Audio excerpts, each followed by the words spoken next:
Hello. Welcome to our lunch and learn. We are going to talk about selling and putting green and natural capital into business cases. And we're writing these because we're realizing that we're not actually getting enough conversations going. We're not actually talking about how to tie what we do into individual sub-business cases.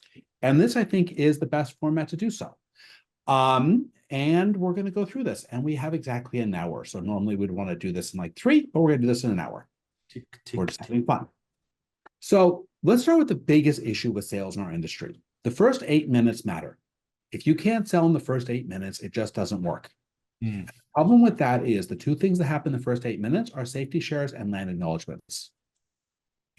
And it's important to figure out how to reclaim that energy. How do you tie the safety share into your pitch for natural capital? And how do you fundamentally tie that into the speed and structure of what you're pitching? All good safety shares should follow the hero's journey. And we're going to talk about how that also works as we go along. So I'm going to talk about tying in natural capital into fundamentally theories of constraints. One of the biggest problems that I have as an individual is I tend to do way too many things. I tend to teach too much. I tend to talk to too many people. I tend to be always way too busy. And part of that is a fundamental need to be needed. I live my life on the basis that I assume that I need to be needed. And that means I'm not very well grounded into the land. And it's super interesting to be in the place that I am now and dealing with and understanding how to look at being grounded as part of my fundamental emotional safety to tie into being here and present. I think that once we accept that we don't necessarily need to be needed, but we need to just do our best we can with the tools we have, the world works better. And Yeah. I want to tie that into fundamentally a hero's journey. So where was I? I used to be an aggressive person who didn't understand how to deal with the world. What happened? I had awakening. What did I learn? I learned that I fundamentally needed to please people. What's the new status quo? I would like to express the fact that I am present here and now, and I'm tied to the land that I'm standing on, which is part of the Willamette tribes and other tribes of the native area. And there's actually a subset of tribes just from my town, which is a subset of Tualatin tribes, because I'm in the land of mini beavers. It's a different place than Portland. I'm Beaverton. from a native perspective on that perspective. So you see what he did. Good safety share. It's quick. Don't start rambling and then start talking about what happened at your kid's soccer game on the weekend or something else. Keep it to the point. Get the story down. Talk about the emotional safety in this point of view and see how he delivered it. He gave a story. He brought it back to the topic. He gave a problem resolution, problem resolution, problem. There we are. Focus on your pitch. If you can make it relevant to what you're going to talk about that day, all the better. Sometimes that's going to be hard, but you're using that first 90 seconds of 8 minutes you have to sell. Make it relevant. And then finally, if you can bring economics and value into it somehow, that in a way that others can relate to, you're already way ahead of the game. So by the time you finish your first 90 seconds of speaking, you've got a concept out there, you've talked a bit about your problem, you've given a story, you've made a bit of a connection, hopefully, to the people you're pitching to. And it just makes life so much easier when you're going out to get that money. Cool. Excellent. Let us move on. So we also tie that into title, but let's move on to who we are. Most of you know who we are, but basically we're Ben and Benjamin, and our goal is to teach environmental economics with a value perspective. One of the things that we have noticed is our industry is incredibly bad at valuing the natural capital it depletes. And our goal is to help tie that into value selling. How do you fundamentally value things that are not accounted for? That's the goal of this presentation, and that's pretty much the goal of all of our education. So I think we can very much focus on how we want to get that through and how we want to make that work. My background is a medieval historian by training. I have worked for hedge funds. I've done evil capitalistic things. I've even worked for OEMs helping optimize equipment solutions. Fundamentally, the biggest thing I keep on coming back to is a lack of natural capital optimization, a lack of understanding how to value what we deplete, value what we consume, and tie that into our presentations and pitches. Ben? Yeah, I'm Ben, not to be confused with Benjamin, though we sport a very similar stylish hairstyle. My background, very conventional in the mining industry, well, conventional in some ways. I'm a mineral processor by trade.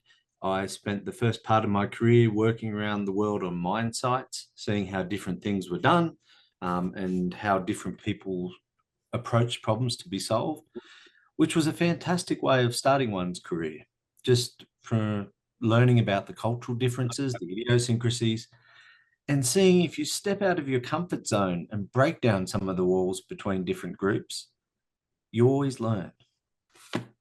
After that, I turned to the dark side, worked for OEMs. That's where I started working with Benjamin many, many, many years ago. And the reason we started this course is because we wanted to see people make better decisions in our industry, not just on the sustainability and environmental front, which we're going to talk a lot about today, but on a financial basis, making a solid decision, and actually making the decision, not putting it off or doing more test work or something else, making a conscious decision, getting on with it, and making the business better. Finally, we have you guys. Many of you I see already know us, have been through at least one or more classes in the BRIM sequence. It's great to have you back, and it's great to see you again. Thank you to Christine, who's got her monitor on, because it's so much easier to teach when we can see some faces and get feedback. But we want to hear from you. Like, we've got a bunch of professionals online, a lot of experience in the room. Please, if you like something we say or don't like something we say, or have a story that illustrates it, either throw it in the chat or just yell out. We are very much the interactive teachers, and we find often doing it that way, we learn as much as other people in the room.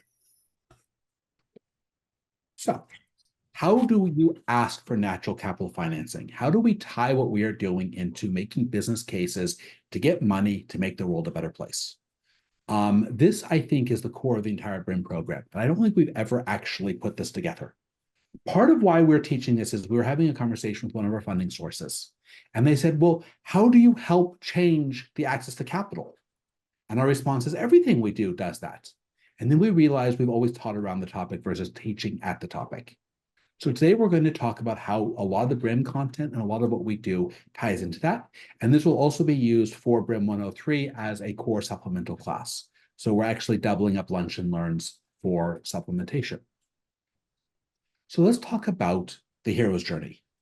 We come back to the hero's journey over and over again. And there's a lovely, lovely TED talk that we put into both BRIM 101 and BRIM 104, where we talk about the need to create a gap. The need to take a hero from where we are now to where we could be to where we're going to end up. So we need to fundamentally create a gap between those perspectives. The gap in our industry is simple.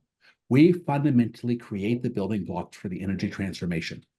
We fundamentally consume an intense amount of very local natural capital to do so.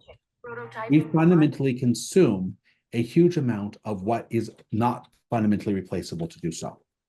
The question is, how can we do that better? And how can we value those things that we consume, even when they are not necessarily out there from everyone else's perspective?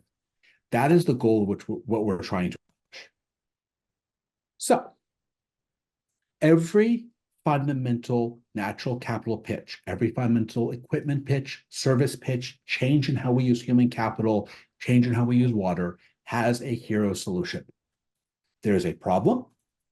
The problem is we consume too much water, or we have local water conflict, or we have a human resources issue, or we fundamentally work these things through.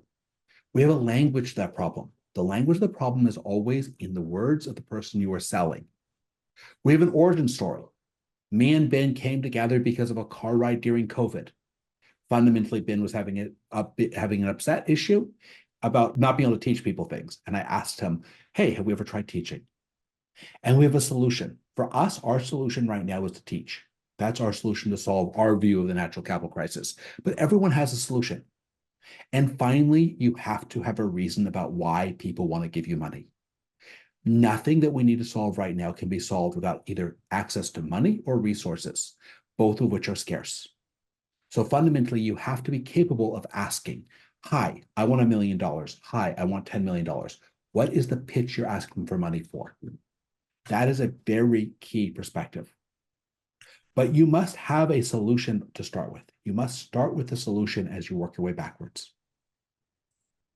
And don't get us wrong, we are very much today focused on asking for money for natural capital improvement projects. So projects that reduce the impact in the mining industry of the mining industry on the environment. But a lot of the concepts we talk to today are going to be just as valid for anything else. In our day jobs, everyone has to be a salesperson at some times.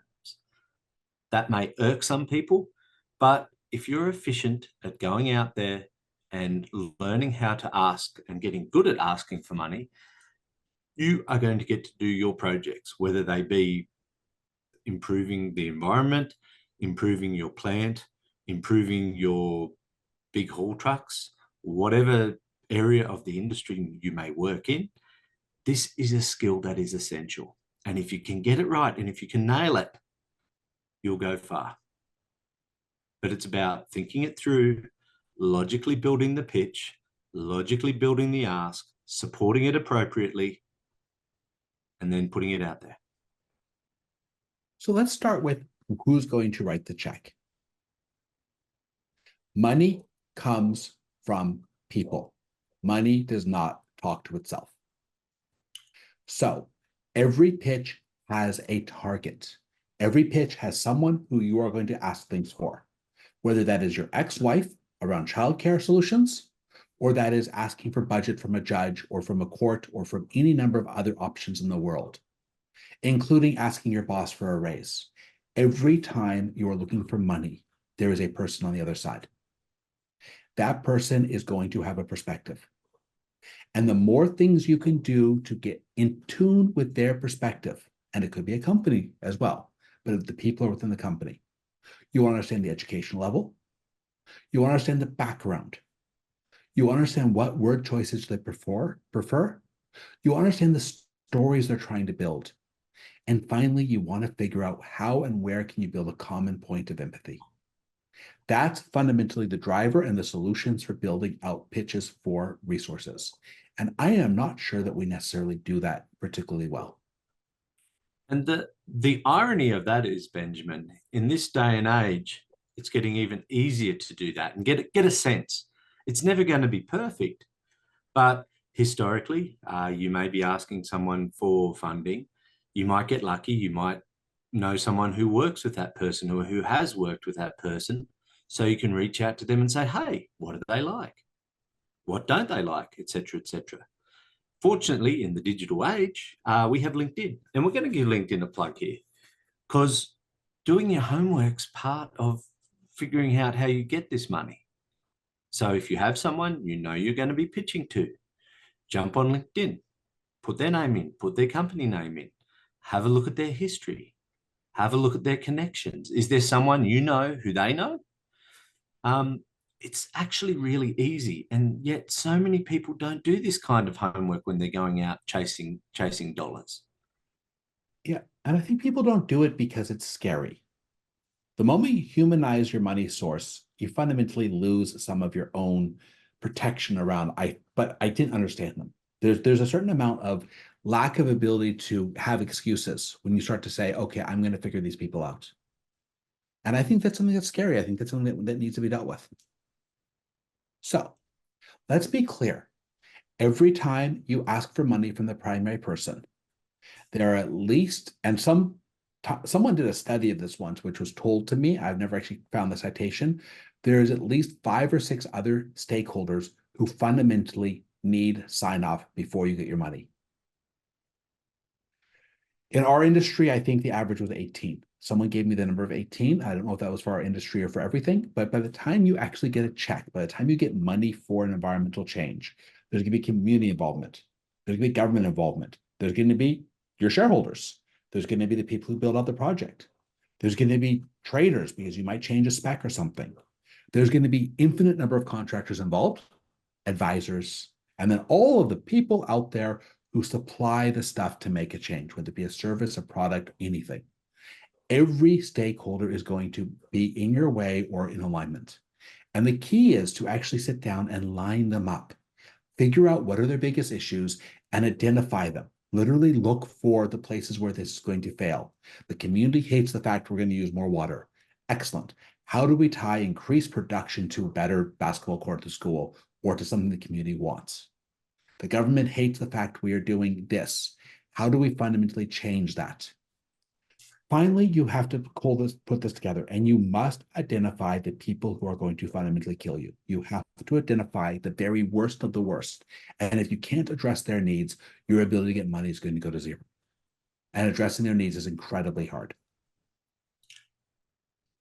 Once again, we'll go back with the historic approach. If you're in a big corporation, you probably have a very defined sign-off process.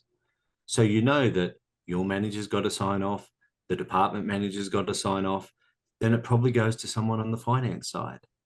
You can map this out. That's a very easy procedure. But it's not always that easy. And a lot of doing this right is just having empathy for the people. For instance, I've been on sites looking at upgrades, upgrades when money was tight on the mine.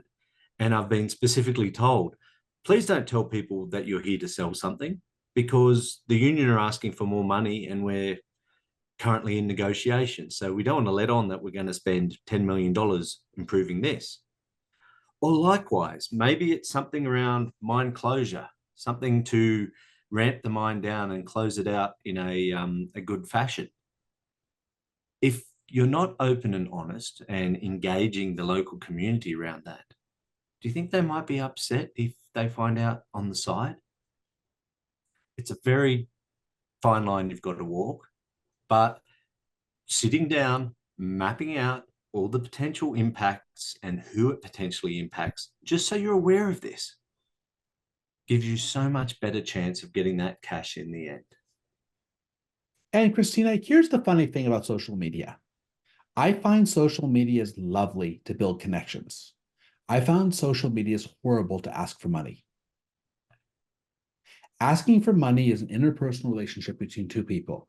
Hey, I am doing this. Can you write me a check? Social media is how you build connections. It's how you build your network. It's how you adjust your message, but it's never, ever how you ask for money. Because asking for money is a personal conversation between two people. Now, there are people out there who ask for money happily on social media when they're asking for $20 for this and $100 for that. There's an entire group of people out there who are really good at fundraising on social media. That level of fundraising rarely will buy Cameron a new gravity circuit. You know, most of the asks in our industry require a minimum of 7 figures and some 8. Yeah. So it's very, very hard to get that off of that sort of perspective. And on that note, cold calling on social media, we do promote LinkedIn a lot, but we promote it in the sense it's a way to build a network. It's a way to start a relationship. If you connect with someone and then 5 minutes later try to sell them something, you're probably not going to succeed. I know you won't succeed with me, and I know a lot of people still do that. Connect with the person, build a rapport with the person before you ask. Gives you a lot better chance of getting what you want. And it takes time. Cool. Lovely. So, Ben, your favorite slide. Hi, my name's Ben. I'm an engineer. I'm an engineer who likes solving problems. And I like getting the right answer when I solve problems. And to make sure I've got the right answer, I like making sure I have it calculated all correctly and usually to 4 decimal places. Who's heard this before? Or something like it? Now, I know a lot of you have because we use this story a lot, but it is part of our conditioning. In our industry, we've got a heavy proportion of engineers and scientists. We like precise answers. We like making sure we're doing the right thing. And there's good reason in a lot of cases. But in our BRIM courses, we teach a lot about goal posting. And it's not because we don't like the right answer. It's because we want to get some numbers, to get a sense, to see if we think it's going to work. And if it's not going to work, we want to kill off the opportunity early so we can spend our time somewhere where it can do good. We've only got a finite amount of time. I'm sure there's not any person on this call who's not busy, and we've got to use it wisely. So when you get a problem, looking at it, thinking about it, setting up perhaps a model, picking some goalpost numbers, testing it, and if it works, great. Do some more research, get those numbers tighter, test it again. Works again, keep going till you get to the final solution. But if in one of those first iterations you find there's no way it's ever going to work, you can kill it. And you've got the time to go find something better.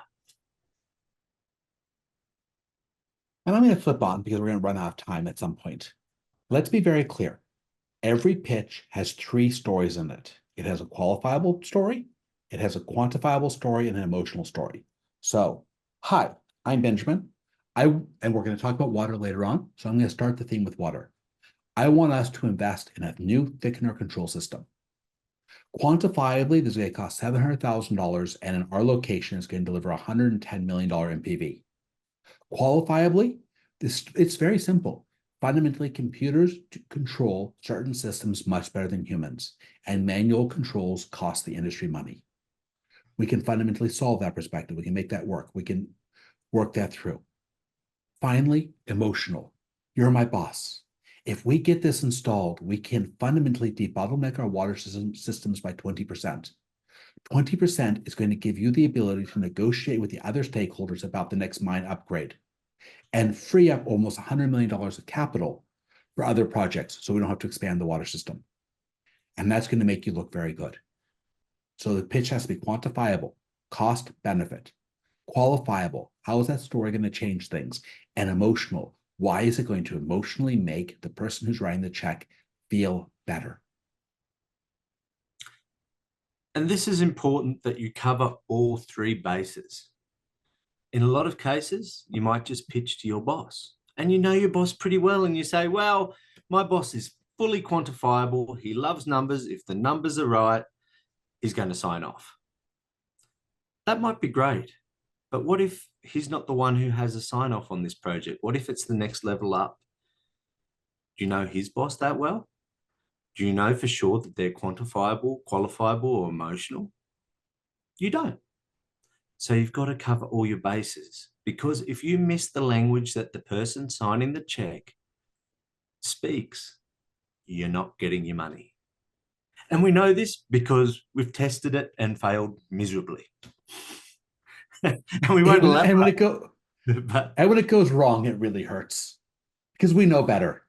Every time we don't put all 3 in, we have failed because we've always gotten not the person we're talking to's decision. That person has always assumed the person that is managing them matches their decision making. And 10 out of 10 times, if you get a quantifiable engineer, they have an emotional boss. And you got to sell both of them. So let's give an example of each, Benjamin. Let's flip slides and go through a quick example of each, just to make sure people are on board. There you go. How many of you have a picture of solar cells somewhere in your sustainability report? How many of you fundamentally have solar cells showing up, or wind turbines, or a Tesla, or something that fundamentally looks sustainable and is sustainable? Okay, this is the standard quantifiable, qualifiable, and emotional sales pitch. You can see it. It's consumer facing. It's easy. The numbers can or cannot make sense. There's a story, and it emotionally ties people. So I can't think of a single mine site in the Atacama that doesn't like having some solar cells nearby they can say they help support or buy power from or some way tied to. It is the ultimate of the solutions that are out there. Now, why is a pump not emotional? How many of you can emotionally connect to a pump? Fundamentally, the problem with most of our industrial upgrades is there's no emotional story attached to them because they're black boxes. A pump is something that is not seen until it fails. And when it fails, you take it apart, you look at the new one and say, wow, that makes no sense. So fundamentally, there are lots and lots of solutions like pumps where the fundamental driver is emotional. It fundamentally needs to be emotionally worked through to make it work. Sorry, I just went dyslexic beyond belief. There's many, many solutions like pumps where the fundamental driver is not emotional. Dyslexic gets me. And you need the emotional to make the sale work. So the solar cells might have an IRR, or an internal rate of return, of 6% or 8%, i.e., they're going to take 20 years to pay back.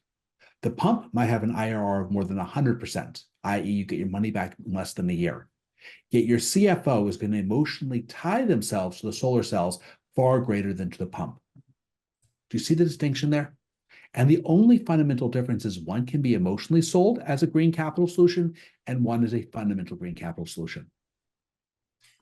Once again, it will depend on who your audience is. If you're selling pumps to an ESG person, you're going to have to do a lot of work to tie in the quantifiable and the emotional and the story that goes between the two. But if you wanted to put in a wind turbine, they're probably pretty excited already, because they do show up on those front covers of sustainability reports and even annual reports these days, which is kind of interesting. So Cool. that was the first two. Are you going to give the emotional only? Sure. Emotional only is really, really simple. Fundamentally, you're in a region, let's say Central British Columbia, and you make the decision that you're going to put a dry stack operation in to save water. Water is not very expensive, and you're not fundamentally building a strong business case. It's 100% we are going to get rid of this dam so we can save water type of perspective. That fundamentally has an entire set of issues beyond the other two. That limits the doors. And yes, it does rain a lot in BC. So it's kind of one of those silly things where you're really taking, it's a really tricky technology, and all you're doing is making an emotional case. The ability to make a financial case is limited, and the ability to make a story is limited. So let's talk about metrics. One of the most amazing things we did when we taught in person in Chile and Argentina was we asked the students to design metrics. And the first thing that I got out of that was I realized that people design way better metrics when they're given a free hand than I could ever come up with. So one of the keys to a good metric, in my mind, around making a natural capital sale is fundamentally starting with a very simple concept, which is, what is the value of the capital you're getting at, not the cost? Any metric that's grounded in the cost of free water is going to be a hard thing to sell. But if the water unlocks a certain amount of value, a certain amount of revenue, that makes sense. That's the first metric that's important. The second thing that's important is to map your actual business constraints. What do you have that you cannot fundamentally live without? What's going to make things not work? Basically, it comes down to what can you change versus what can't you change?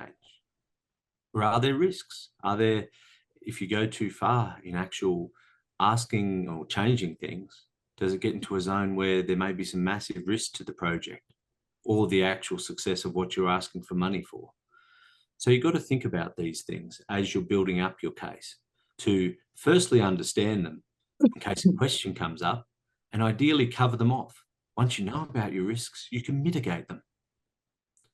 Once you know about your constraints, you can work within them, and it should work quite nicely. Flipping back to you, Benjamin, for depletion. Yeah, so fundamentally, we deplete natural capital. And I should have capitalized that, but that's the way my brain is working right now. Fundamentally, we are going to take things, we consume them, and we leave stuff behind. It's important to be aware that when we deplete something, we maximize the value. So if Cameron makes the, I'm sorry about picking on Cameron, but I know where you work. If Cameron makes the decision to deplete a ton of ore, he can make a natural capital case that he wants to maximize recovery. He wants to minimize the water, and he wants to figure out how to maximize the use of the tailings dam. Those are the three levers that Cameron has around natural capital, because if he optimizes those, he can massively increase the amount of wealth that's generated from consuming natural capital in his environment. Everyone here has a choice. If it's Michelle, it's all about soils. All of you have a choice on how you're going to deplete the natural capital, because fundamentally, we're not going to fundamentally get away from this without some depletion of the natural capital. And I think that people are very bad at admitting that. They want to assume that we don't make the core argument that we're going to do harm. But the question is, when you're trying to get money for the harm we do, how do we maximize the value to humanity? That is going to be the key of that perspective. The last two are tied together. One is your employees. The second is your external human capital. Fundamentally, all good natural capital cases are going to make the world better for your employees, and they're going to make it better for the community you operate in. We have a culture of not necessarily tying these to our cases, but a lot of the times that is the core case, that is the core value. So how do we actually fundamentally improve our ability to access both human capital and license to operate? We're not saying it's easy. Some of these things are a very different way of looking at how we ask for money traditionally. With our wonderful calculations around payback and return and NPV and IRR. But spending some time to think them through, very much like the people who we're pitching at and the people who the change may impact, is critical to the success. You may not get it right 100% of the time, but giving it some due thought and some due process, you stand a lot better chance of covering all your bases in the pitch and getting that money you want. Cool. So let's talk about these 4 metrics. All 4 of these metrics are perfectly valid metrics for conserving water. Yep. All 4 of these metrics are anchored 100% against a different money source. So all 4 of these metrics feed someone different. Don't be ashamed to create a new metric for the money source you are chasing. Does that make sense? Don't be ashamed to anchor a metric into something that makes sense. The first 2 are metrics that are going to get used by either the company or other people. But let's start with the very first one. Revenue per net cubic meter is a metric that I use over and over again to justify water conservation. Why? Because it addresses the needs of the community, because they care about how much revenue is generated, because that drives tax dollars, that drives everything else, that drives community service, that drives income, that drives literally everything down to the basis. Government is happy, the company is happy, and the constraint is happy. So revenue per net cubic meter, in my mind, addresses the most number of people. But if I'm a metallurgist and I'm focused on flotation, I'm going to care far more about revenue per total cubic meter. What's my peak water use, and how do I maximize my revenue at my peak water in the cycle? Because that's a fundamental difference in perspective. In one instance, it's net of recycling, net of this, net of that. But the average metallurgist who's operating a flotation circuit has no control over the thickener circuits. Does that make sense? They have no control over water recovery. And yes, I know that you dilute into a thickener, but that's not necessarily core to the process. So fundamentally, revenue per total cubic meter is a much stronger number to worry about. Now, the next one is 100% company management. How do you go to company management and say, hey, we can make $50 a cubic meter, or we can make $200 a cubic meter? Why do we want to change that? Why do we want to work that through? That is management. What is the problem with using profit per cubic meter with the local community? Why are they be far more angry about profit versus revenue per cubic meter? Because profit doesn't go to them. Revenue does. Revenue they can see as being the total situation. Profit is a subset. It's a subset just for management. So if I'm selling my CFO, I want to write my presentation around profit per cubic meter. If I'm selling all stakeholders, I want my presentation on revenue. I want to be very clear about those differences. Finally, when dealing with labor unions, when dealing with communities, when dealing with people around a mine site, people care about jobs per cubic meter. Don't laugh, but if you can increase the number of jobs per cubic meter of water, that is a really good selling point around water efficiency. Because fundamentally, the natural capital that you're taking creates local jobs. It creates local impact. Do you see how quickly you can look at all these different metrics? Do you see how they all are addressing the same issue? We conserve water to create more jobs. We conserve water to make more profit. We conserve water to generate more revenue. All 3 of those are valid reasons to consume the water, but all 3 of them are anchored to a different solution holder. And anchoring is the key. Because if you don't emotionally anchor, you cannot make a sale. So we did this example in Argentina, and we screenshot it. This was literally an example in class. These numbers are not accurate to the highest degree. Their order of magnitudes. We did this in less than 2 hours in class as a group. So, let's throw some thumbsucks in there. And let's talk about the fact that strangely enough, the lithium and copper in Chile share the same water system, which I think is pretty funny. There's basically a local water and it's basically shared. So we looked at gross revenue per unit of water. And we looked at 3 basic cases around copper. We looked at status quo, which is about 0.58 cubic meters of water per ton of ore. We looked at a no budget optimization. We throw in some thickener control systems. We put in some better hydrocyclones. We spend less than $10 million per mine site. And we figured we could almost double the revenue per cubic meter by making those changes. And then we said we're going to throw the kitchen sink at it, dry stack, better hydrocyclones, control systems, better flotation circuit. Everything is optimized for water. And we figured we could get revenue up to $270 per cubic meter of water. Now, that's the copper side. Lithium was far more extreme. Currently, revenue from lithium is somewhere between $20 and $80 per cubic meter of water, depending on where you are on the production technology scale. We took the very best case, which was $80. If you take the worst case of DLE, you double that. If you take the best case of DLE, you get that up to $3,200 per cubic meter. Now, let us be clear. The Atacama is the driest place on the planet. Every cubic meter of water we consume has to be desalinated and elevated up 3,000 meters, or taken out of a water system that's going to take 10,000 years to replenish. Those are our 2 choices: desalinate and elevate, or dehydrate. None of those are good. If you're in that situation and you're the government of Chile, heck, if you're in that situation and you're just a consumer of carbon and other natural capital from around the world, do you rather that we got the maximum dollar from that scarce water or the minimum dollars from that scarce water? Do you see how quickly this sells innovation? If I tell you I can double your revenue per cubic meter by putting $10 million of equipment on a mine site, how many people do have a CEO that wouldn't want to do that? No, I'd love it. Do you see the anchoring? But it's very much a mindset change. This exercise was all about saying, hey, we've got water, this scarce resource.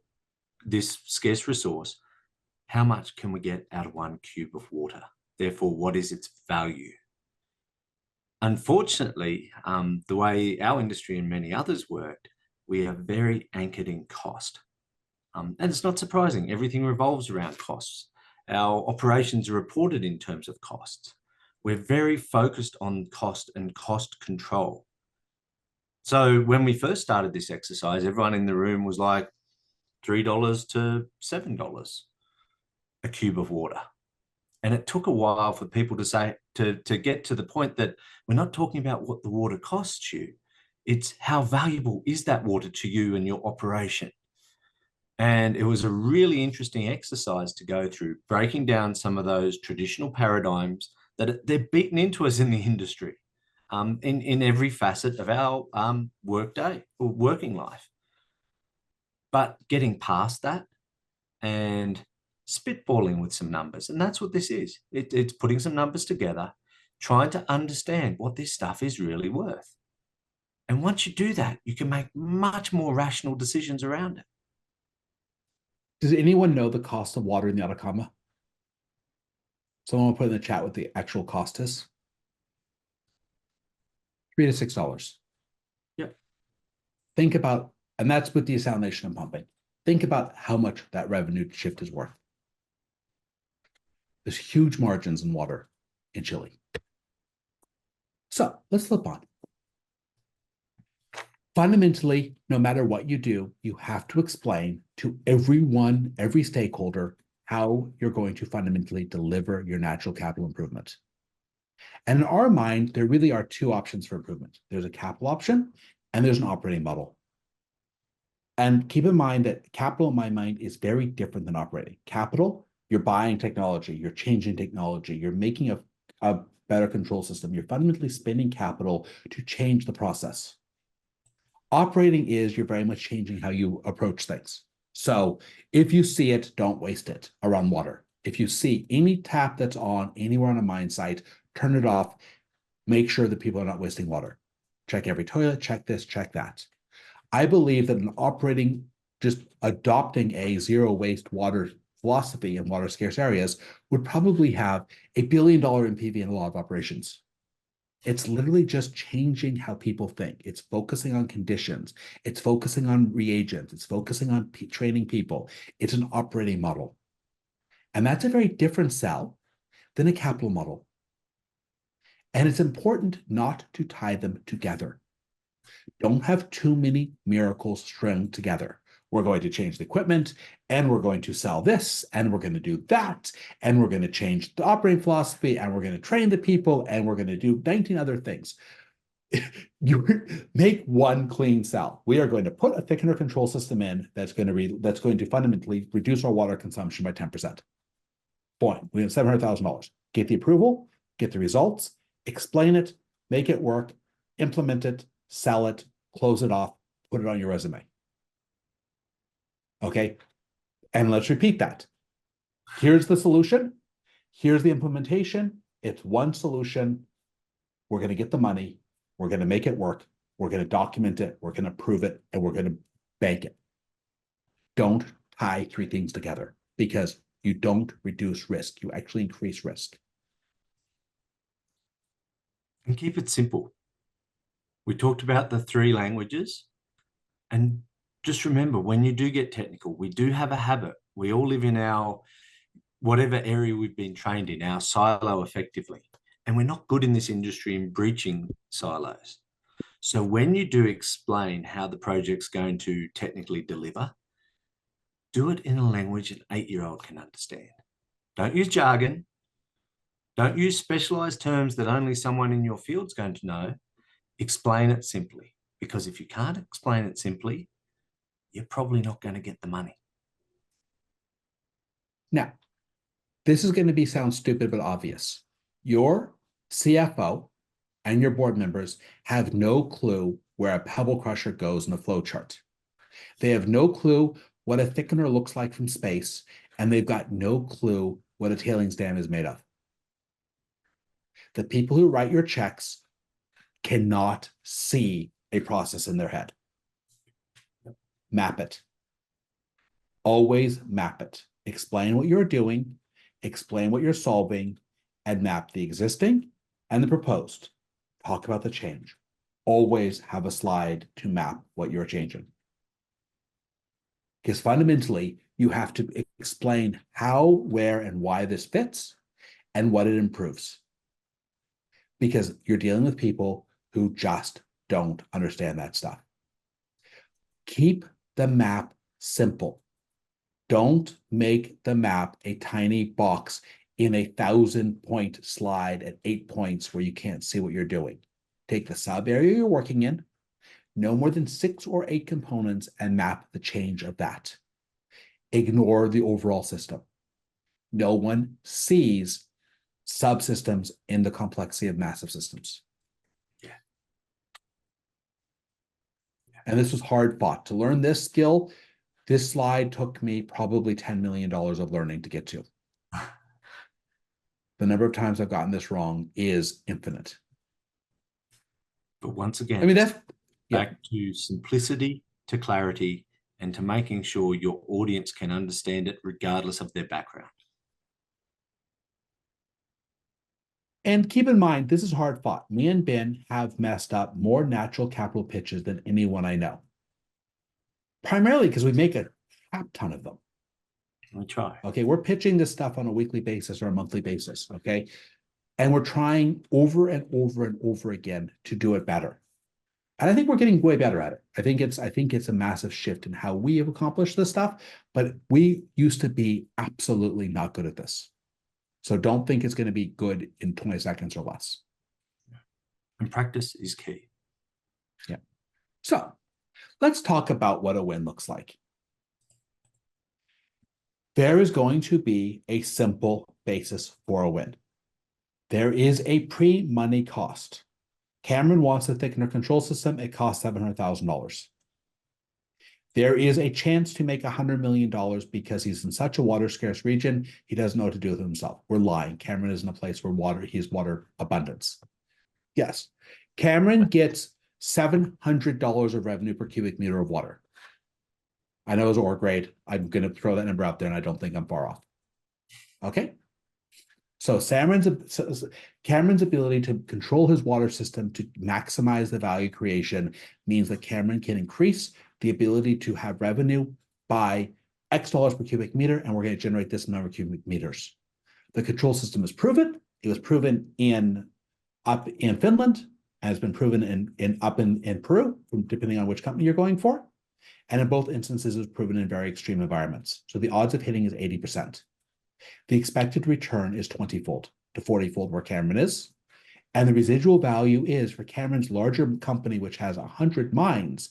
If this works here, it can work in other mine sites. So there's a massive amount of value in making this work because it can then be used in the mines across the global ecosystem, which includes Australia and the US. Do you see how I tied that into a pitch? Cost, $700,000. Post-value creation, at least $10 million. Odds of hitting, 70%. Return, again, that can be post money against pre-money. So expected return, in that instance, is a 20x return, which, by the way, is an IRR that's stupid. It'll pay back in probably 3 months. Residual value in learning across the entire, I forget who you work for at this point, who bought who. I will say Newcrest was no longer Newcrest. Across the entire gold company system where you work, across the entire Newmont system, there's 40 mine sites where this has value. Do you see how I tied that all together? That's what the win looks like for that piece of equipment. And the revenue per cubic meter, if we went back to Cameron's mine site, just because I'm going to be mean, would be somewhere between DLE high and DLE medium.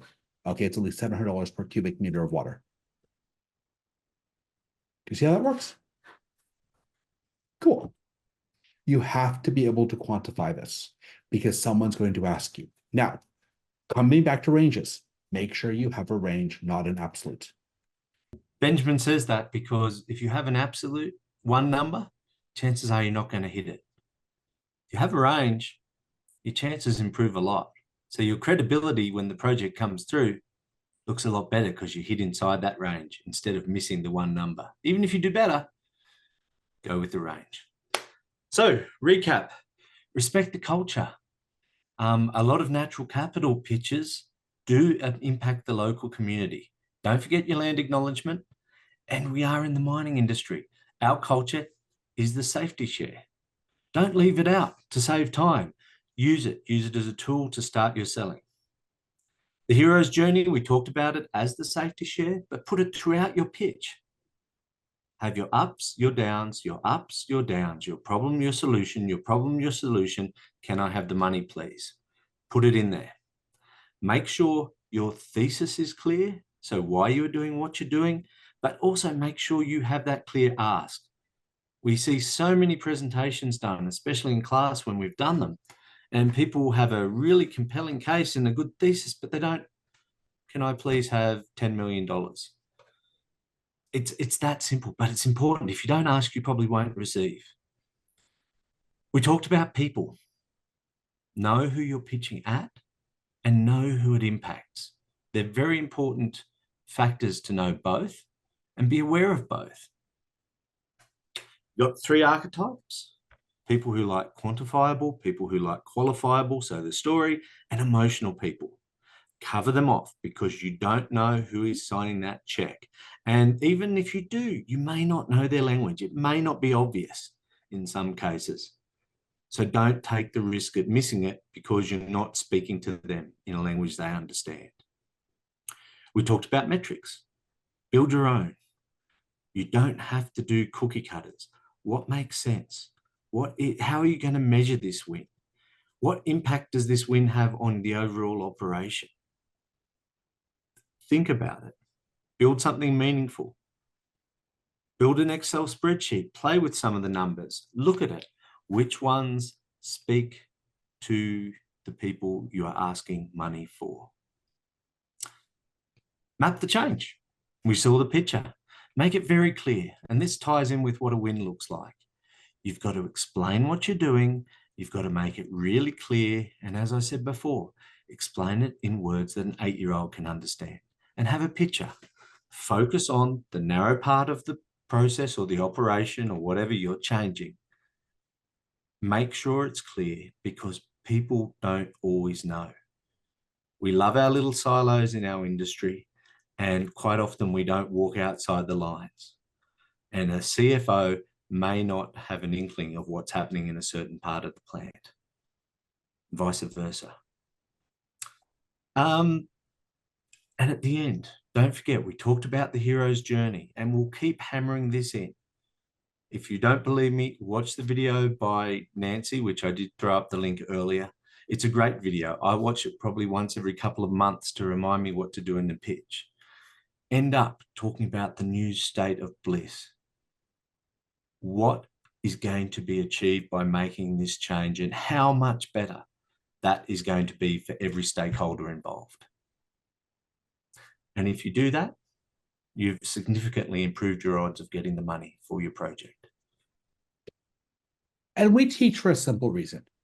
We teach because we believe the new bliss requires an educated mining middle management or mining middle class.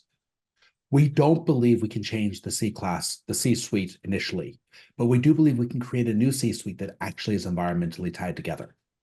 If you like what we've seen here, we invite you to come take our program. We teach a lot. We talk a lot. We spend a lot of time actually working with people like that. And even people like Cameron have taken our program. We maybe have helped their careers or maybe not. He's still at the same job, so it's debatable. But fundamentally, the goal is to actually teach for us. The goal is to make change. And the key to asking for natural capital is to fundamentally change the basis. You need to be able to ask for money. And we have a culture of not asking. If you can't ask, you don't get the money. If you don't get the money, you can't make the change. Now, I'm going to give you the final point here is develop a love of rejection. The one thing we don't say in this entire presentation is develop a love of the no. Develop a love of being told no. Because once you're good with no's, you have a lot more capacity to ask for yeses. We have a culture and an industry where people are like, they get a no and they shut down, they freeze. So everything we do will force you to continue to get more and more comfortable with taking the risk and asking for stuff. We have exactly 2 minutes, and we can even play for a bit of overtime for questions. So if people have questions, fire away. And thank you. That was a lot. We hope that has been useful for you. And if you haven't dealt with this before, definitely have a look at the website. There will be scholarships coming up for the second semester, the fall semester this year, North American fall. Probably sometime late summer, the scholarships will be advertised thanks to our major sponsor, Natural Resources Canada. Yeah. And we're looking for funding both from HR departments, CIT, community social governance departments to fund our scholarships, because we really need to make these things work out, because we're fundamentally, we need money. I mean, what we do is expensive, but we actually generate a lot of results. So getting companies to fund us, getting governments to fund us. I'm speaking at the ARPA event tomorrow in Salt Lake City. We're doing everything we can to raise the money to keep on doing what we do, because what we believe what we do is important. And we can't do it both without our students and without the money to fund this program, because this is not a small ask. I mean, after all, we're doing education in that perspective. So coming back to Aaron's question, he says, any words of advice for getting in the room to begin with? I assume that's to get in the room with the decision maker to give you a full pitch. Yes? No? Yes. Okay. Yes. So first off, social media. Write about things, talk about things, build a network. Okay? Always build a network. Second, give stuff away for free. It's counterintuitive, but me and Ben decided we want to teach. We have operated on a we give away for free basis for a really long time, far longer than the university would like us to. We now are actually getting funding, but for a while we just did it without funding. We just assumed the money would show up because we work for a rich university and the money sort of did show up every year. There was grumbling, but we gave it away for free. Always be willing to give away for free to start with before you ask. That doesn't mean that you always give away for free. It means that you use the free to paid as a core model when you don't have any access in the door. And finally, be of a service mindset, Aaron. Figure out how to serve people. Don't be of a I need to be served mindset. So I fundamentally work from a service perspective. I work very hard to make sure that I serve the people around me versus saying, give it to me, pay me, make my life work. Does that make sense? And one last point there, once you start building that relationship with the person or people you need, have your elevator pitch ready. Have your short, succinct pitch that you could give between floor 1 and floor 10 in an elevator, talking about what you're going to do for them. And hopefully that will open the door then to the bigger pitch. But don't use that elevator pitch day one. You've got to build that relationship. It takes time. There's lots of touching. And if you need to practice the elevator pitch, practice it on your dog or your wife. If you can keep your dog engaged with your body language and other things, odds are you can actually make it work. But it's literally how do I develop this so I can show my excitement? If your dog is jumping and panting and happy about the pitch, then you made it work. If your wife has not gotten angry at you for talking about work Wife, at home, husband, significant other. yeah, I pick your gender, pick your situation. Find someone who you can make the pitch to who is not owned in that situation and not compromised by you talking about it. Because good pitches are done over and over and over again until they're understood. No one does a good pitch the first time they pitch, ever. Cool. Well, this has been absolute fun. I think we're more or less done, unless there's other questions. The recording, yes, will be available. We're actually working to get our Lunch and Learns onto YouTube and other places. We have a new marketing manager named Dave, whose job is to make this stuff into more usable content. So this stuff is working out. Cool. Okay. Thank you all. Hope to see you soon online or in person, and be safe.